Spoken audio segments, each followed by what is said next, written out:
All right, let's talk about something that's, way more common than we like to admit, but can feel super isolating when you're in it. We're talking about that tricky dynamic, that friction you might feel with your pastor's wife. It's this quiet struggle that can cause a whole lot of turmoil.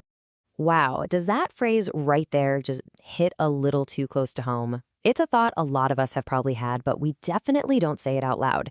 You absolutely love your pastor's teaching, his ministry is feeding you, but there's just a disconnect or maybe even a real conflict with his wife. And this is what we're talking about. We're calling it the hidden divide. It's this weird situation where you're honoring him in public, but on the inside, you're resenting her. And that invisible split, trust me, it doesn't just stay with you. It has a way of rippling out and affecting the whole church. And the thing is, the source of this clash can be almost anything, can it? It might be a comment that just felt off, or a leadership style that grates on you. Sometimes it's not even what she says, but the tone she uses. And these little moments of friction, they just build and build over time until they become this huge wall. So, what is really going on here? Before we can figure out a way forward, we've got to peel back the layers and get to the root of this thing, because it's almost always more complicated than just a simple disagreement. Well, first up, the most straightforward reason might just be a simple offense. Maybe she said something or did something, and look, whether she meant to or not, it genuinely hurt you. It touched a raw nerve. And that's a real personal feeling of being wronged. Then we've got to talk about our own expectations. Let's just be honest for a second. A lot of us have this mental picture of what the perfect pastor's wife should be like, right? And when the real human person doesn't fit into that box we've created, well, that can be a massive source of friction. And this one's a little tougher to look at, but then there's projection.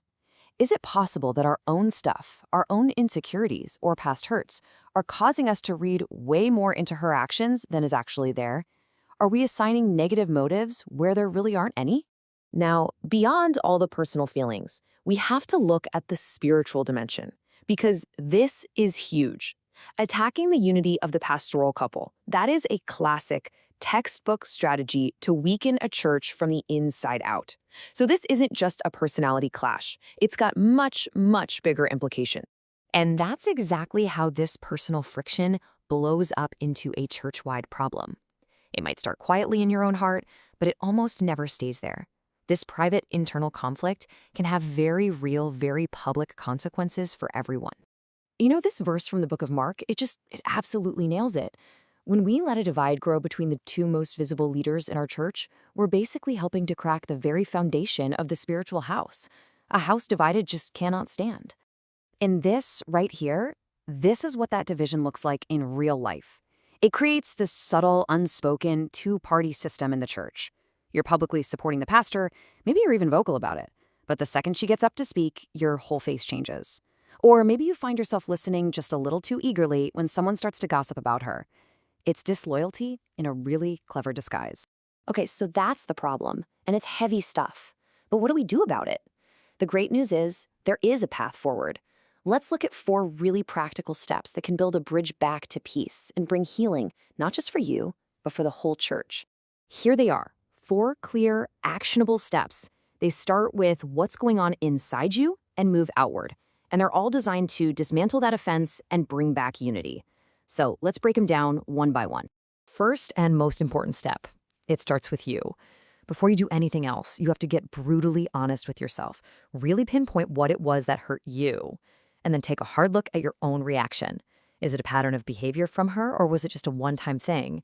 And is it possible your reaction is a little exaggerated because of your own stuff? Step 2 is all about becoming a brick wall for gossip, a dead end. So when someone comes up to you and starts complaining about the pastor's wife, you can gently but firmly shut it down with a simple phrase like this one. It is such a powerful way to choose unity over division, right there in the moment. Okay, step 3. Now, if the issue is so serious that you feel you absolutely have to talk to her directly, your approach, your posture is everything.